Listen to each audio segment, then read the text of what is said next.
கர்த்தருடைய பரிசுத்த நாமத்திற்கு ஸ்தோத்திரம் உண்டாவதாக. இன்றைய ஜீவ வார்த்தை நிகழ்ச்சியை கேட்டுக்கொண்டிருக்கும் அனைவரையும் கர்த்தருடைய பரிசுத்த நாமத்தினால் வாழ்த்துகிறேன், ஆசீர்வதிக்கிறேன். இன்றைய தின தியானத்திற்கு தேவன் கொடுத்த வேத பகுதி, அது யாக்கோபு எழுதின நிருபம் 3ஆம் அதிகாரம், அதில் 14ஆம் வசனம். யாக்கோபு 3:14.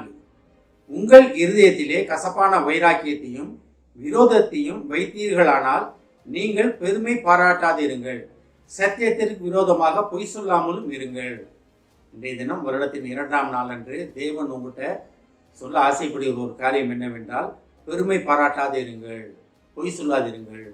இதெல்லாம் பார்த்தீங்கன்னா கட்டளைகளில் வர ஒரு காரியம் இது. அப்போ நம்ம எந்த இடத்துல இருக்கிறோம், நம்மகிட்ட பெருமை எப்படி இருக்கிறது?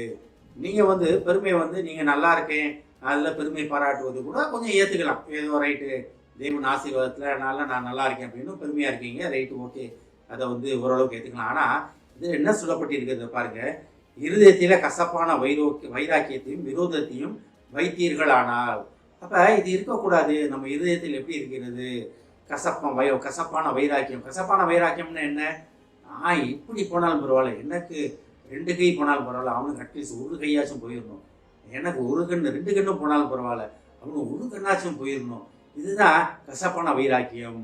நான் கால் தரமட்டத்துக்கு நான் போனாலும் பரவாயில்ல, ஆனால் அவனுக்கு ஒரு ஏதாச்சும் போயிடணும், அவனுக்கு ஏதாச்சும் அவனுக்கு ஒரு கெடுதல் பண்ணிடணும் அப்படின்றது தான் கசப்பான வைராக்கியத்தை வைப்பது. நான் எப்படியாச்சும் செய்வேன், அவனை நான் கஷ்டப்படுத்தாம விட மாட்டேன், அவன்கிட்ட நான் இருக்கிறத கொடுக்காம விட மாட்டேன் அப்படின்றது தான் கசப்பான வைராக்கியம். அடுத்து பாருங்க, விரோதம். விரோதம்னா என்ன? விரோதியத்தை நல்லாவே தெரியும். விரோதம்னா நம்ம கூட இருந்தே நம்மளை குளிப்பறிப்பது தான் விரோதம். எதிரின்றது வேற, அவங்க நேராக நின்று பேசி சண்டை போட்டு திட்டிட்டு போயிடுவாங்க. ஆனால் விரோதி கூட இருந்து செய்வான். இந்த குணங்கள் நம்மகிட்ட இருக்கக்கூடாது. நம்ம இதெல்லாம் பெருமை பாராட்டுகிற மக்கள் உண்டு. நான் பாரு, அவனை என்ன செய்யறேன் பாரு, என்ன செஞ்சுட்டேன் தெரியுமா அப்படின்னு பெருமையாக சொல்கிற மக்கள் உண்டு. அவங்களுக்கெல்லாம் ரொம்ப தேவன் தான் அவங்களால மன்னிக்கணும். மனிதனால் முடியாத காரியம் தேவன் ஒருவரே மாற்ற முடியும். இதை கேட்டுக்கொண்டிருக்க தேவ பிள்ளைகளே, வருடத்தின் 2ஆம் நாளில் இருக்கோம். நம்ம எந்த இடத்துல இருக்கோம்? ஒருவேளை நம்ம சென்ற வருடத்தில் செய்த காரியங்கள், சென்ற வருடத்தில் நம்மகிட்ட இருந்த பழக்கங்கள், பழக்க வழக்கங்கள் ஒன்றை நம்ம விட்டு விடணும் என்று நம்ம ஒவ்வொருத்தவங்களும் ஒரு முடிவு எடுப்போம். 100க்கு 99% அதை முடிவு எடுப்போம். ஆனால் அந்த முடிவில் 100க்கு 99% நிலைத்து நிற்பது கிடையாது. கொஞ்ச நாளில் திருப்பி பழைய வாழ்க்கைக்கு போயிடுவோம் நம்ம. இதுதான் ஒரு வருத்தத்துக்குரிய ஒரு விஷயம். அப்போ இந்த வருடத்தின் 2ஆம் நாளில், வருடத்தின் முதல் வாரங்களில் நம்ம இருக்கும்போது நம்ம எடுக்க வேண்டிய ஒரு முடிவு என்னன்னா, கசப்பான வைராக்கியமும் விரோதமும் நம்மகிட்ட இருக்கக்கூடாது. அடுத்து பாருங்க, நம்ம சத்தியத்துக்கு விரோதமாக பொய் சொல்லக்கூடாது. சத்தியம்னா என்ன? தேவன் தான் சத்தியம், தேவநாமம் தான் சத்தியம், தேவனு பயந்த பிள்ளைகள் அவங்க நடக்கிறது தான் சத்தியம். அதுக்கு விரோதமாக பொய் சொல்றதுன்னு என்ன? இதெல்லாம் இன்றைக்கு தினம் நான் ரொம்ப வருத்தத்தோடு சொல்றேன், நிறைய ஊழியக்காரங்களை குறித்து தவறான வீடியோக்கள் நிறைய கொண்டே இருக்கிறது. இதெல்லாம் பொய்ங்க, அதெல்லாம் பொய்ங்க, இதெல்லாம் சேர்ந்து அந்த சத்தியத்துக்கு விரோதமாக ஒரு பொய் சொல்லுகிறவர்கள். நம்ம எந்த இடத்துல இருக்கோம்?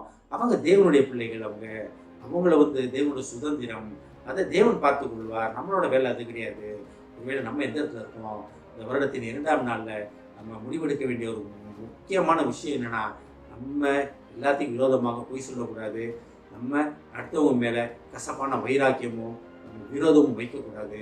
இதில் நம்ம நிலைத்து நிற்போம்.